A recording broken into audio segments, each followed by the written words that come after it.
তারা এখানে এসেছেন এবং ইসলামী আন্দোলন বাংলাদেশ সহ হেফাজত ইসলাম সহ বেশ কয়েকটি রাজনৈতিক অর্থাৎ আজকে তাদের 8টি রাজনৈতিক দল সমমনা জামাত সহ তারা আজকে প্রধান উপদেষ্টা বরাবর স্মারকলিপি প্রদান করতে যাবেন। তার ঠিক আগ মুহূর্তে পল্টন মোড়ে তাদের এই সমাবেশ। সেখানে তারা 5 দফা দাবি আদায়ের যে প্রত্যয় দাবি আদায়ের লক্ষ্যে তারা সমাবেশ করছেন এবং তারা বলছেন নভেম্বরের মধ্যেই অর্থাৎ এই যে চলতি মাসের মধ্যেই গণভোট দিতে হবে এবং জুলাই সনদের যে আইনি ভিত্তি যার এই ভিত্তির দাবিতে বেশ কিছুদিন যাবৎ জামাত সহ সমমনা 8টি রাজনৈতিক দলের তারা রাজপথে ছিলেন এবং তারা সেখান থেকে কিন্তু সরে আসেনি। তারা বলছেন যে তারা ঠিক আগের অবস্থানেই আছেন। জুলাই সনদের বাস্তবায়ন সহ 5 দফা দাবিতে তারা এখনো রাজপথে আছেন এবং সেই লক্ষ্যেই তারা আজকে প্রধান উপদেষ্টা বরাবর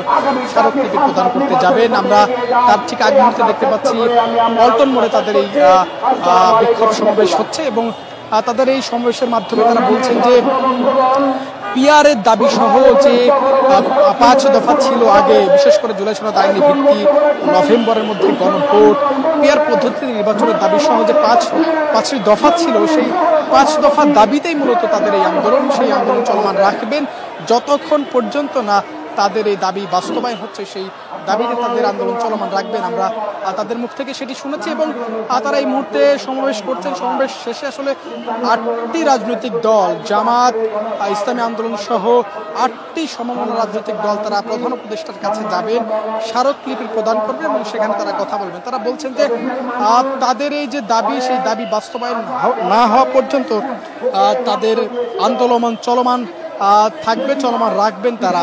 এবং আমরা দেখছি যে এই যে ইসলামী আন্দোলন সহ হেফাজত ইসলাম সহ খেলাফত মজলিস সহ জামাত সহ 8টি রাজনৈতিক দল তারা পল্টনে সমবেত হয়েছেন এবং তারা বিভিন্ন বক্তব্য রাখছেন। এই তাদের এই সমাবেশের মধ্য দিয়েই তারা জানান দিচ্ছে যে তারা রাজপথ থেকে সরবেন না এবং যদি একেবারেই বলি তাহলে এই সমাবেশ পরে জামাত সহ 8টি সমমনা রাজনৈতিক দল তারা প্রধান উপদেষ্টার বাসভবনে যাবেন, স্মারকলিপি প্রদান করবেন এবং জুলাই সনদের আইনি ভিত্তি, নভেম্বরের মধ্যেই গণভোট সহ যে 5টি দাবি রয়েছে সেই দাবিতে তারা সরব রয়েছেন এবং সেই দাবিতেই মূলত আজকের এই সমাবেশ এবং আজকের এই স্মারকলিপি প্রদান অনুষ্ঠান। এবং সেই অনুষ্ঠানে এই মুহূর্তে দেখতে পাচ্ছি যে মতিঝিল থেকে অর্থাৎ কাকরাইল থেকে বড় একটি বিক্ষোভ মিছিল নিয়ে জামাতের একটি বিক্ষোভ মিছিল এই মুহূর্তে পল্টন মোড়ে এসে পৌঁছেছে এবং তাদের যে নেতৃবৃন্দ, তাদের যে কেন্দ্রীয় নেতৃবৃন্দ তারাও এখানে এসেছেন। এখানে জামাতের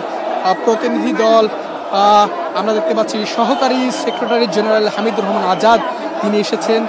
এছাড়া ইসলামী আন্দোলন বাংলাদেশের যে সকল কেন্দ্রীয় নেতৃবৃন্দ তারাও কিন্তু এই সমাবেশে যোগ দিয়েছেন এবং এখান থেকেই মূলত তারা মিছিল নিয়ে তারা প্রধান উপদেষ্টার বাসভবন অভিমুখে রওনা হবেন। এই যে 8টি সমমনা রাজনৈতিক দলের যে সমাবেশ, সেই সমাবেশের মাধ্যমে তারা জানান দিচ্ছে যে তাদের যে 5 দফা দাবি, সেই দাবি থেকে তারা সরে আসেনি এবং সেই দাবিতেই মূলত আজকে প্রধান উপদেষ্টার বাসভবন অভিমুখে তারা রওনা হবেন। এবং ইতিমধ্যেই কেন্দ্রীয় নেতৃবৃন্দ জামাত সহ 8টি সমমনা রাজনৈতিক দলের যে নেতৃবৃন্দ তারা এখানে এসে পৌঁছেছেন। তারা এই মুহূর্তে সমাবেশ শেষ করে তারা অভিমুখে প্রধান উপদেষ্টার বাসভবন অভিমুখে রওনা হবেন। তারপরে আসলে জানা যাবে তারা প্রধান উপদেষ্টার সাথে কি কি কথা বলেছেন বা তাদের পরবর্তী কর্মসূচি কি। এই ছিল আমার কাছে জামাত সহ 8টি সমমনা রাজনৈতিক দলের যে সমাবেশ পল্টন মোড়ে হচ্ছে তার